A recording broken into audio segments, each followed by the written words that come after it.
How did treaties help secure land for settlement?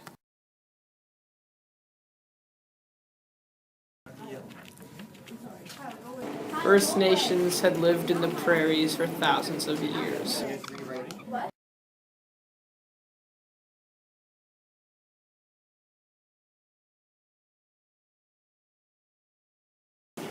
But Canada wanted to settle in the prairies with Europeans.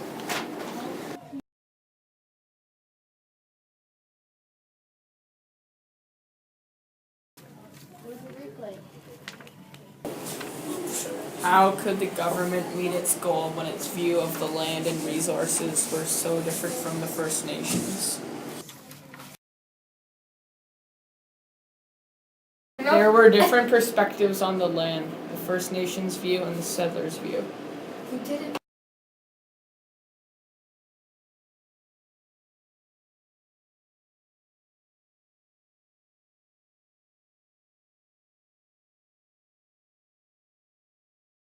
First Nations people believed that they have never owned the land but have been entrusted by the Great Spirit to take of it, and in return, the Great Spirit allowed them to live on the land. They were only allowed to take what they needed so the land could exist forever. The settlers had different things in mind. The settlers thought they could own individual plots of land. The settlers thought that since the land was theirs, they could do whatever they wanted to do with it and use it for whatever purpose they needed to.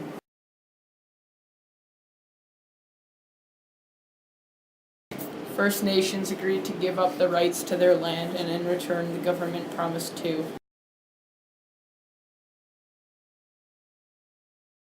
recognize First Nations' rights to live on individual reserves, recognize First Nations' rights to hunt and fish on their reserves according to their ancient customs, provide annual payments to reserves to compensate First Nations for the land they had given up, supply farmers seeds and livestock, as well as instruction in new farming technology, build schools on reserves.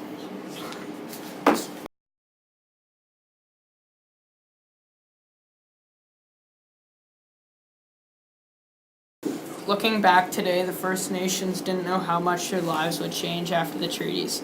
The Crown told them there was the best deal, and if they didn't sign it, they might end with nothing at all. How could you go about finding out whether or not the information they gave them was true or not?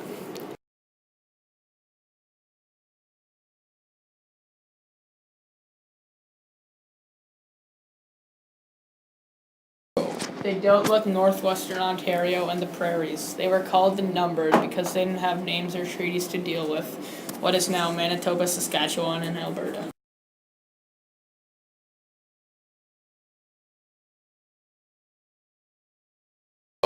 Treaty 6 covered a huge area of land, about 300,000 kilometers squared, more than twice the area of the Maritimes.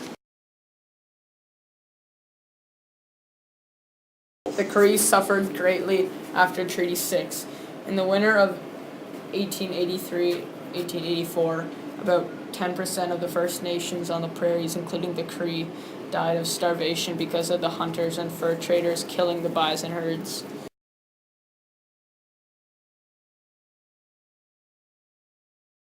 In 1876, the government passed the Indian Act. The act created the principle of Indian status. In order to have Indian status, you must have specific characteristics.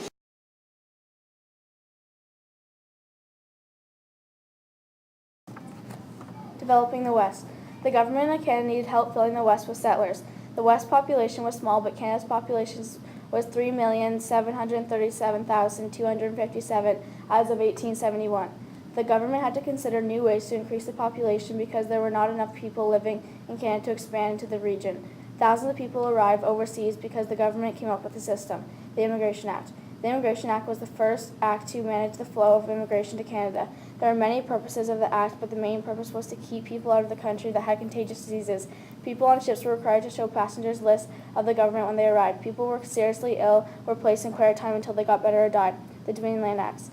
The Dominion Land set up rules since the federal government bought Rupert's land distribution. The prairies were divided into 16 sections. The 16 sections were designated as homesteads lands.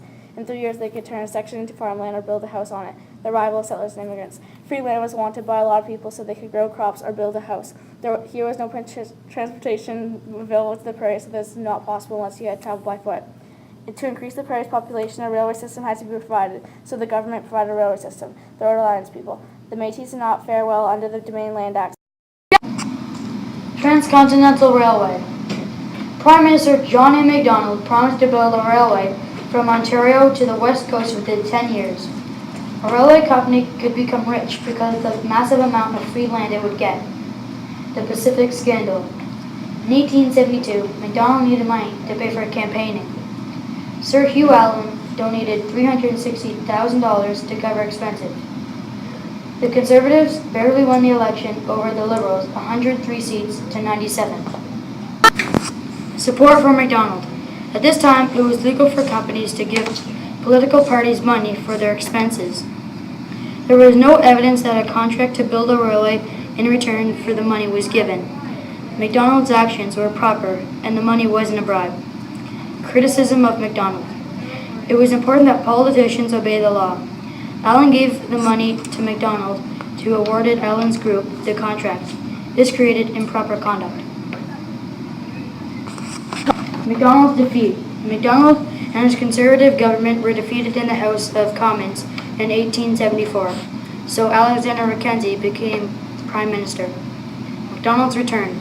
In 1878, Macdonald returned to power when the Conservatives defeated the Liberals 137 seats to 64 seats. The national policy was very popular among Canadian industries and provided many jobs in the Canadian factories. Duties on goods from many other countries had also been lowered. Canada Pacific Railway. By 1878, the Liberals only made a few attempts at starting construction of the railway. The government was running out of time on its 10-year promise to BC. The company rushed to build a railway and completed it in just 4 years because of the new contract. Construction. For 5 summers, workers laid tracks from Ontario to BC. The prairies were easy to build on, but the wet percentage used obstacles. William Van Horne. He was born in the U.S. in 1843. He was the superintendent for the railway, and he was deeply involved in the daily running of the line. By the time he retired in 1899, he had made a huge impact on Canada. Chinese labor. The Chinese workers did most of the dangerous work. It is estimated that 600 to 700 workers died during the railway construction. When the construction was finished, the government wanted the workers to return to China. Completion of the line. The line was completed from Port Moody to Vancouver. Finally, in May 1887, the railway was completed. Impact of CPR. They ensured the survival of Canada, and it was possible to transport people. This was one of the greatest achievements of all time.